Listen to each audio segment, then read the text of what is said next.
नमस्कार, आप देख रहे हैं स्वराज एक्सप्रेस। मैं हूं आपके साथ बुशरा। बात कर रहे हैं संरक्षण या फिर धर्मांतरण। जी हां, ये बड़ा सवाल इस वक्त पूछा जा रहा है क्योंकि राजधानी भोपाल में तारा सवनिया में संचालित आंचल मिशनरी संस्था के चिल्ड्रन होम के निरीक्षण में 38 में से 26 बच्चियां गायब मिली हैं। जहां रायसेन, छिंदवाड़ा, बालाघाट, सीहोर, विदिशा समेत राजस्थान, झारखंड, गुजरात की कुल 40 बच्चियां मिली हैं। इन गायब बच्चियों का कोई रिकॉर्ड भी नहीं मिला है। खास बात यह है कि बाल गृह का रजिस्ट्रेशन भी नहीं है। इस संबंध में राष्ट्रीय बाल अधिकार संरक्षण आयोग के अध्यक्ष प्रियंक कानूनगो ने मुख्य सचिव वीरा राणा को पत्र लिखा है। साथ ही 7 दिन में जांच रिपोर्ट मांगी है। इसमें उन्होंने बताया है कि बाल गृह में इस मामले में परवलिया थाना में FIR दर्ज की गई है। वहीं तारा सवनिया में राज्य बाल आयोग अध्यक्ष और सदस्यों के साथ संयुक्त रूप से एक मिशनरी द्वारा संचालित अवैध बाल गृह का निरीक्षण किया गया है, जहां पे संचालक NGO हाल ही तक सरकारी एजेंसी की तरह चाइल्ड लाइन पार्टनर के रूप में कार्यरत रही है और इसमें सरकारी प्रतिनिधि के रूप में कार्य करते हुए जो बच्चे सड़कों से रेस्क्यू किए गए हैं उनको बगैर सरकार को सूचना दिए बिना लाइसेंस के इसे चलाया जा रहा है। खुद के इस बाल गृह में गुपचुप ढंग से रखकर उनसे ईसाई धार्मिक प्रैक्टिस करवाई जा रही है, जहां पर 6 साल की 18 साल तक की 40 से ज्यादा लड़कियों में अधिकांश हिंदू हैं।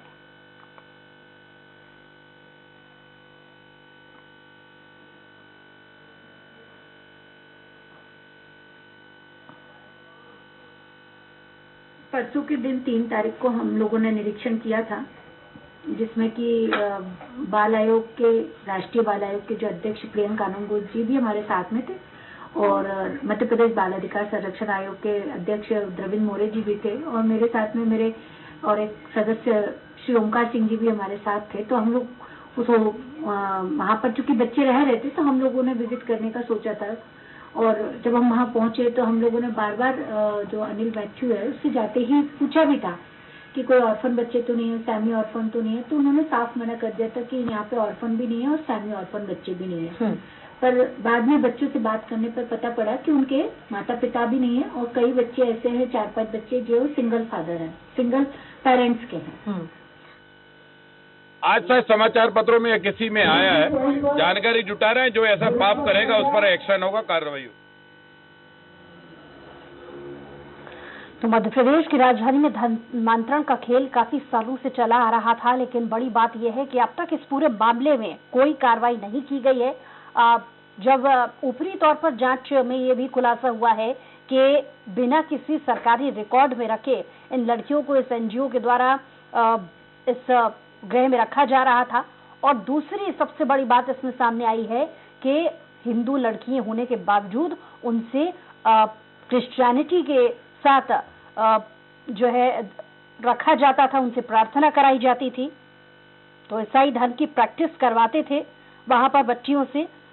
और साथ ही साथ जो बड़ा इसमें मामला सामने आया है, अभी तक कुछ 2-4 बच्चियों ने इसको लेकर के स्टेटमेंट भी दिया है कि बच्ची से लड्डू गोपाल की मूर्ति विसर्जित पहले करवाई गई थी और उसके बाद ईसाई धर्म की प्रैक्टिस लगातार उनसे कराई जा रही थी। यानी उन बच्चियों की मर्जी के बिना उनसे उनके धर्म की पूजा अर्चना ना कराते हुए बल्कि क्रिश्चियन जो धर्म है उसके हिसाब से प्रैक्टिस कराई जा रही थी।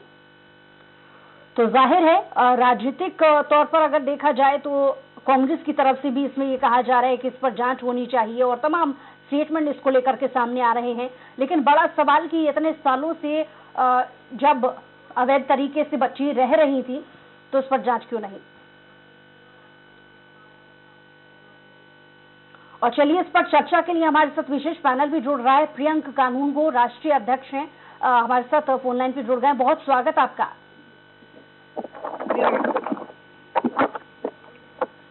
आपको आवाज मिल रही है? हाँ, आपकी आवाज। प्रियंक जी, आपको आवाज मिल रही है? हाँ, मिल रही। बहुत स्वागत है आपका। ईसाई धर्म की प्रैक्टिस करवाते हुए काफी सालों से बच्चियों को रखा जा रहा था, इसको लेकर के जांच की बात भले ही की गई हो, लेकिन आपका क्या मानना है? देखिए, ये जो NGO इस संस्था को चला रहा था वो एक मिशनरी संस्थान था और इस संस्थान के पास ये बच्चे इसलिए आ रहे थे क्योंकि चाइल्ड लाइन एनजीओ के रूप में ये काम कर रहा था।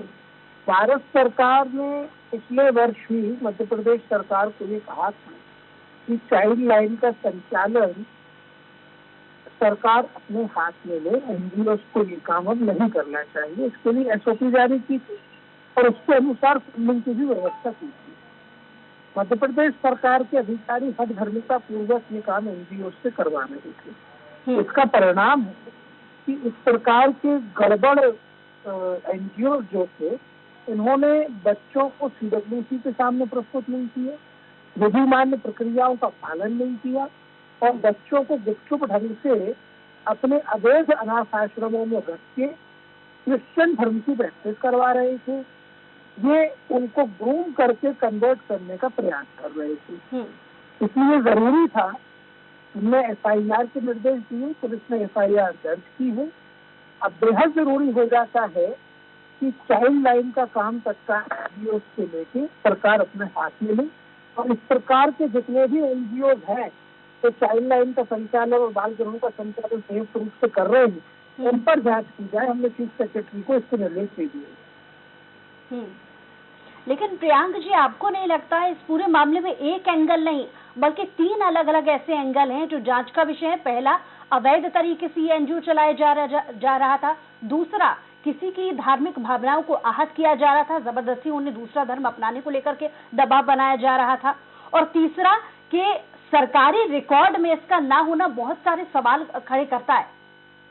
देखिए, अनाथ बच्चों की मासूमियत का लाभ उठा करके उनकी पहचान छुपाना, पहचान बदलने का प्रयास करना, उनका धर्म बदलने का प्रयास करना, ये संयुक्त राष्ट्र के बाल अधिकार का जो कन्वेंशन है उसका उल्लंघन और मध्य प्रदेश सरकार को समुचित धाराओं में कार्रवाई इसमें करनी है।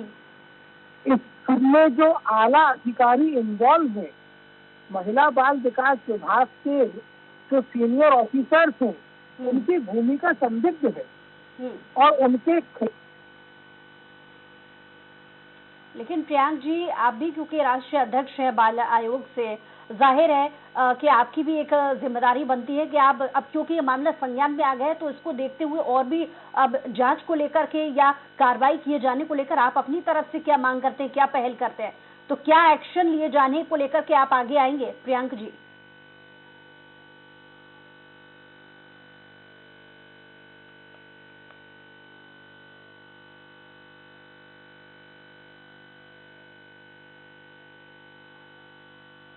चलिए, उनसे भी हम संपर्क दोबारा करेंगे। विवेक शर्मा हमारे संवाददाता भी हमारे साथ जुड़ गए हैं फोन लाइन पे।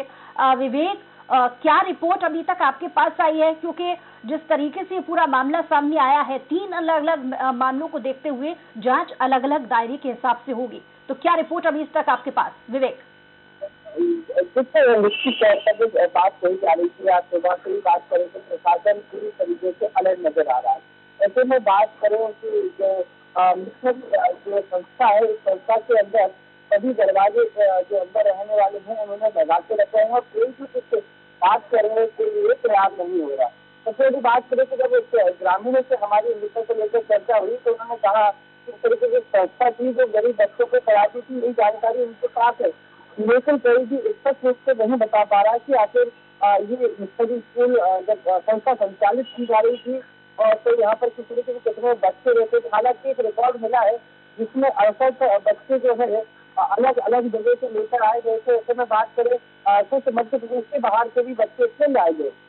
तो इस पहलू से लेकर बात करें तो लगभग 26 बच्चे अभी भी वहाँ से गायब बताए जा रहे हैं। तो ऐसे में लगभग 40-41 बच्चे जो है उनकी जानकारी मिल गई है, लेकिन कहीं ना कहीं एक बड़ा मामला है। लेकिन प्रशासन भी सख्ती से अगर पूछताछ करे और कार्रवाई करे तो एक बड़े रूप में कार्रवाई सामने आ सकती है। लेकिन प्रशासन भी लगातार इस पर कार्रवाई के प्रयास कर रहा है, कोशिश की जा रही है कि आखिर इनकी लिंक कहाँ थी और इस तरीके की संस्थाएं जो है जो और राजधानी भोपाल या मध्य प्रदेश के बाहर की जगह संचालित की जा रही है। तो पुलिस अलग अलग पहलू पर काम कर रहा है और काम करने ठीक के है, बाद विवेक लॉच है आपके पास हमारे साथ अनुराग पांडे जी भी हैं, बाल आयोग के सदस्य हैं। बहुत स्वागत है आपका। जी अनुराग जी, आपको आवाज मिल रही है?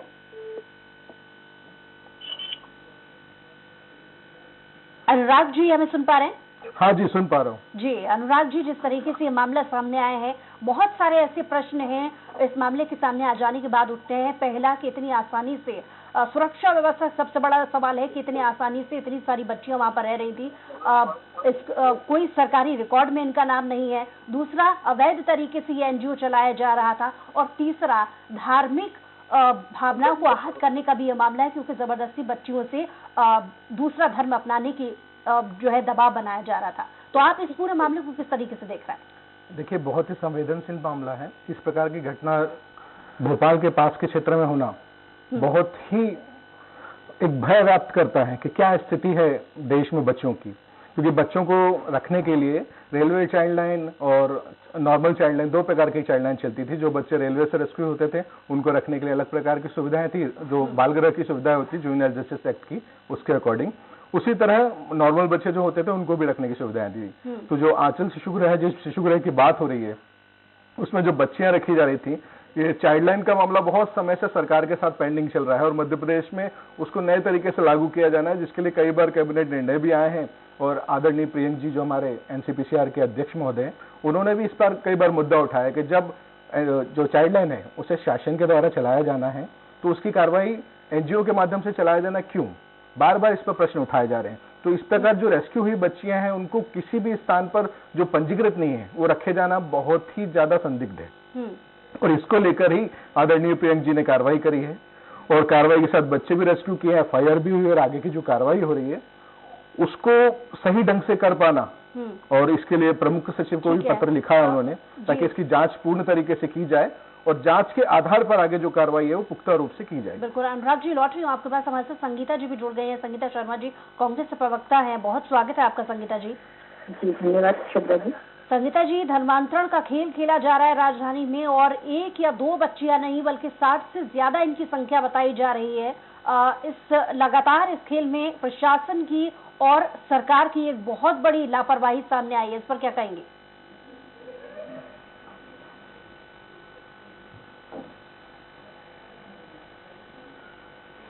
जी संगीता जी।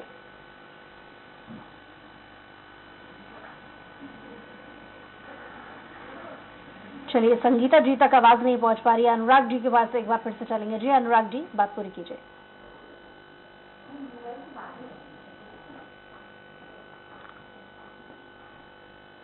जी हाँ जी अनुराग जी, बात पूरी कीजिए अपनी। जी, जैसे कि हमें पता चला है कि बच्चों को रखा जा रहा था और बच्चों को विशेष धर्म की प्रार्थनाएं कराई जा रही थी। बच्चों को रखा जाना, संरक्षण प्रदान करना जूनियर जस्टिस एक्ट के अकॉर्डिंग, हम लोग जो भी निराश्रित बच्चे मिलते हैं या बच्चों का सीएनसीपी केयर या प्रोटेक्शन वाले बच्चे मिलते हैं, जिनके घर वाले परिवार वाले कोई नहीं होते हैं, उन्हें रखा जाता है और संरक्षण दिया जाता है। अनुराग जी, हमारे साथ एक बार फिर से संगीता जी जुड़ गई हैं। जी संगीता जी, बहुत स्वागत है आपका। जी शुभ्रा जी। संगीता जी, धर्मांतरण का खेल राजधानी में चल रहा था और काफी सालों से चल रहा था। बड़ा सवाल ये कि इतनी बड़ी लापरवाही एक साथ तीन अलग अलग मामलों में कैसे हो सकती है? देखिए, धर्मांतरण का तो मामला है, साथ में बच्चियों की सुरक्षा का मामला ज्यादा है। इतनी तादाद में बच्चियां कहाँ गायब हो गई, ये सबसे बड़ा कारण है और इसकी जांच होना चाहिए। जांच के उपरांत जो भी कार्रवाई हो, क्योंकि धर्मांतरण पे तो कानून बना हुआ है, तो कानून के तहत इस पर कार्रवाई होना चाहिए। ये जो बच्चियां अगवा की गई हैं या गायब हुई हैं या इन्हें कहाँ पहुंचाया गया है, ये बड़ी जांच का विषय है और बहुत ही गंभीर मामला है कि किस तरीके से एनजीओ द्वारा स्वतः ही इस संस्थान को चलाया जा रहा था और बच्चियां कहाँ से लाई जा रही थी। ये सारा जो मामला है ये बहुत ही गंभीर मामला है और पिछले 18.5 सालों से 20 सालों से भारतीय जनता पार्टी की सरकार है और उनकी सरकार के रहते ये सब कैसे हो रहा है। जब धर्मांतरण की बात करते हैं तो भाजपा पहले कहती है कि हम धर्मांतरण को रोकने का काम कर रहे हैं, तो इन्हीं की सरकार में ऐसे तमाम मामले आए हैं जो लगातार धर्मांतरण के होते रहे हैं। तो इस तरीके की जांच होना चाहिए। ऐसी कितनी संस्थाएं मध्य प्रदेश के अंदर चल रही है, ये भी एक बड़ी जांच का विषय है। ये तो होना चाहिए। और सरकार को ये भी देखना चाहिए कि जब भारतीय जनता पार्टी की सरकार थी, मुख्यमंत्री शिवराज सिंह चौहान जी थे, उस वक्त में भी ऐसे तमाम मामले आए थे, तो इस पर कोई कड़ी कार्रवाई अभी तक क्यों नहीं की गई? जी संगीता जी, 3 अलग मामले मैंने इसलिए भी जिक्र किया क्योंकि एक लगातार एकाध किसी चीज में लापरवाही नहीं, बल्कि 3 अलग अलग चीजें सामने आई हैं इस पूरे मामले में। पहला, अवैध तरीके से ये एनजीओ चलाया जा रहा था। दूसरा, धर्मांतरण के लिए दबाव बनाया जा रहा था। और तीसरा कि किसी भी तरीके का सरकारी रिकॉर्ड इन बच्चियों का नहीं रखा गया। इतने बड़े स्तर पर लापरवाही होना जाहिर है, क्योंकि विपक्ष में भी है कांग्रेस, तो अपनी तरफ से जांच को लेकर, न्याय को लेकर आपकी पार्टी किस तरीके से इस मामले को और उठाएगी? बिल्कुल, हमने इस मामले को उठाया। आज सुबह से सबसे पहले हमने जैसे ही ये मामला आया तो इसके ऊपर हमने जांच की मांग की है इसके ऊपर, और आगे भी हमारे जो लीडर हैं वो सब इस मामले को उठाएंगे। सवाल तो हमको सरकार से करना है क्योंकि बच्चियों का मामला है, बच्चियां गायब हो गई है और 3 मामले एक साथ आए हैं, जैसा आप बता रहे हैं शुभ्रा जी, कि धर्मांतरण का मामला अलग है, सरकारी दस्तावेज नहीं है और साथ में ये अवैध तरीके से चल रहा था। ये सबसे गंभीर मामले हैं तीनों ही, और इस पर जांच होना चाहिए, तत्काल कार्रवाई होना चाहिए, और जिन पेरेंट्स के वो बच्चे हैं उन्हें उन तक पहुंचाना चाहिए। ये सरकार का, जैसे अभी हमने प्रियंका कानूनगो जी का जो लेटर था वो पढ़ा, तो उसमें से उन्होंने पूरा मुख्य सचिव को लिखा हुआ है कि इस तरीके के मामला कैसे हो रहे। तो ये सरकार की जिम्मेदारी थी, भाजपा की सरकार थी, अभी वर्तमान में भी भाजपा की ही सरकार है, तो इनकी नाक के नीचे कैसे हो सकता है? एक बड़ा सवाल यहाँ पर यह भी है कि 68 बच्चियों के रहने की वहाँ पर एंट्री पाई गई थी, लेकिन मात्र 41 बच्चियां ही वहाँ पर रहती हुई पाई गई हैं। यानी कि बाकी की और जो शेष बच्चियां हैं जिनकी एंट्री तो है लेकिन वो वहाँ पर मौजूद हैं, तो बाकी बच्चियां कहाँ हैं? ये भी एक बड़ा सवाल है।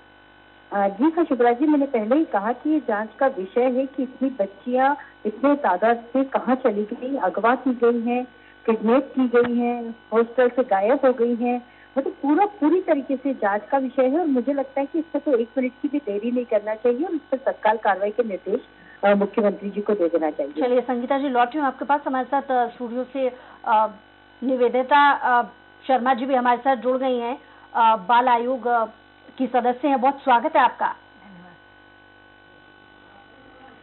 निवेदिता जी, आपको आवाज मिल रही है? हाँ, धन्यवाद। बहुत स्वागत आपका। जो राजधानी में ये मामला सामने आया धर्मांतरण का, उसे जांच के दायरे में लेते हुए किस तरीके से आप अपनी तरफ से क्या समझती हैं कि किस तरीके से इस पर जांच होनी चाहिए? देखिए, इसमें एक तो इस तरीके से भी जांच होनी चाहिए क्योंकि जिसने अपराध किया है वो भली भांति कानून का ज्ञाता है। तो ये सबसे बड़ा अपराध है कि कानून को जानते हुए भी उसने कानून का उल्लंघन किया है, और उसको जो जवाबदारी दी गई थी रेलवे चाइल्ड लाइन के रूप में, ऐसे बच्चे जिनको CNCP बच्चे हैं, जिनको केयर की आवश्यकता है, देख रेख की आवश्यकता है, संरक्षण की आवश्यकता है, ऐसे बच्चों को अगर मिलते ही हैं तो 24 घंटे के अंदर बाल कल्याण समिति के समक्ष प्रस्तुत करना था, ना कि अपनी ही संस्था के द्वारा संचालित अवैध रूप से चिल्ड्रंस होम में रखवाना था। और फिर इसकी किसी भी प्रकार की सूचना शासन को ना होना, ये इससे भी बड़ा अपराध है। इसके अलावा भोपाल के साथ साथ इस चीज की भी जांच होनी चाहिए। गुजरात, झारखंड और छत्तीसगढ़, यहाँ से बच्चियां कैसे आई, बालाघाट, छिंदवाड़ा, रायसेन, विदिशा और ये एक बड़ी लापरवाही क्योंकि सामने आई है। सुरक्षा के साथ में इतना बड़ा खिलवाड़ किया गया है, इसमें जांच तो होनी ही चाहिए। जब मामला संज्ञान में आ गया तो जांच तो होनी ही चाहिए, लेकिन आपको नहीं लगता कि कितनी सारी चीजों पर लापरवाही बरती गई है? पहला कि एनजीओ की परमिशन किसने दी क्योंकि ये अवैध तरीके से चल रहा था, दूसरा कि सरकारी रिकॉर्ड में इन बच्चियों का ना शामिल होना, और तीसरा धर्मांतरण करवाना। जी, तो ये सारे मामले लगातार लापरवाहियां बरती गई। आपको नहीं लगता कि सिस्टम कितना फेलियर साबित हो रहा है?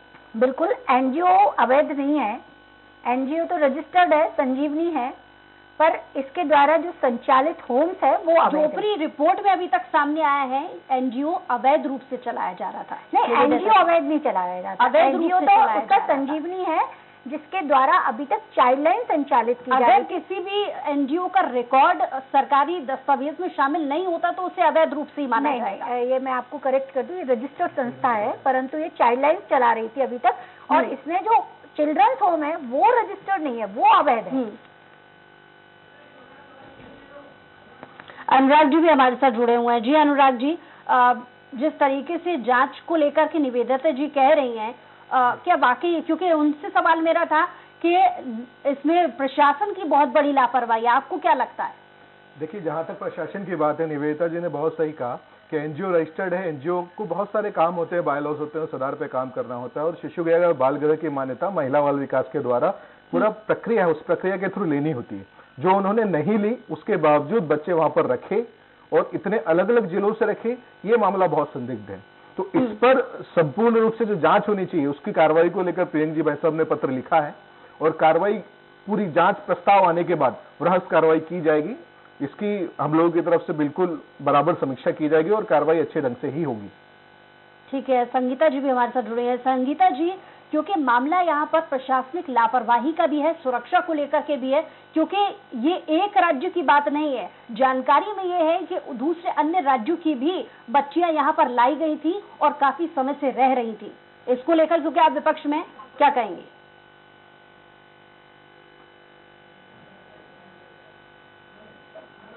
जी संगीता जी। हेलो जी, मेरा सवाल आपने सुना संगीता जी?